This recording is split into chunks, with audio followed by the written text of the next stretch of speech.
دا افغاني قالین دی کوم چې د افغانستان په مختلف سیمو کې په لاسونو تیاریږي. د دې قالین په جوړښت کې پخوانۍ روایتي طریقې او ډیر هنر کارول کیږي. د قالین په جوړېدو کې په عام توګه صوفي، وړۍ، مرینا او کورنۍ کپړه استعمالیږي. دا کپړه په افغانستان کې جوړیږي. د قالینونو تیارولو لپاره هنرمندان رنگ رنگ مالوچونه نری نری کټ کوي او وروسته په چارخانو کې تړي او ورسره قالین مضبوط غړي او دا رنگ رنگ تارونه په دې کې استعمالوي چې د قالین ښکلا راځي. د دې افغاني قالینونو خاص خبره ده چې دا مضبوط وي او د ښه معیار رنګین وي او د عام قالینونو نه لږ جدا وي. په دې جوړ ګلونه، تصویرونه، ګل جالونه او ښه ګلکاري د دې ښایست زیاتوي. خو دا قالینونه تش په افغانستان کې نه بلکې د خیبر پښتونخوا په مختلف سیمو کې هم تیاریږي. داسې په قبایلي ضلع مومند کې هم د افغاني قالینونو کارخانه ده. په دې کارخانه کې تورخان د 1988 د قالینونو کار کوي.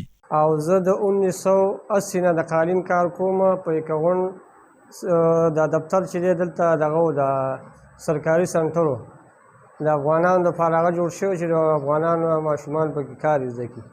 هغې کې زمونږ مطلب والد صاحب مړ شوی او هغه وخت کې زمونږ ډېره غریبي وه نو زه د قالین کار ته هلته لاړم.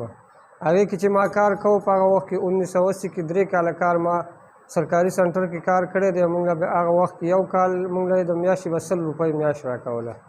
خو زه چې کور ته رالم او د ورونو ته مې چل وښودو بیا داسې د تلون زامن دی ګاونډ کې خلک به راتله او چل به مې ته زده کوو. خو د 1990 نه واله تر 2000 پورې 98 پورې دلته ډېر خلک ټرین شو.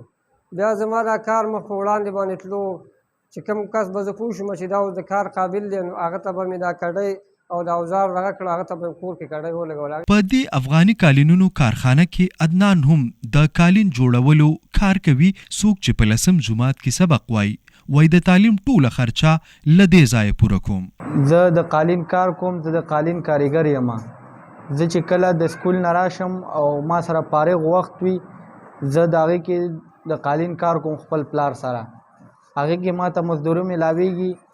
زه بیا په هغې باندې د خپل سکول اخراجات پوره کوم. څنګه چې زه کولی شم داسې دا ټول ماشومان د سکول هلکان یا جینکۍ دواړه کولی شي چې ځان ته کور کې قالین ولګوي او خپل اخراجات په خپله پوره کوي ځکه چې په پلار باندې بوج نشي.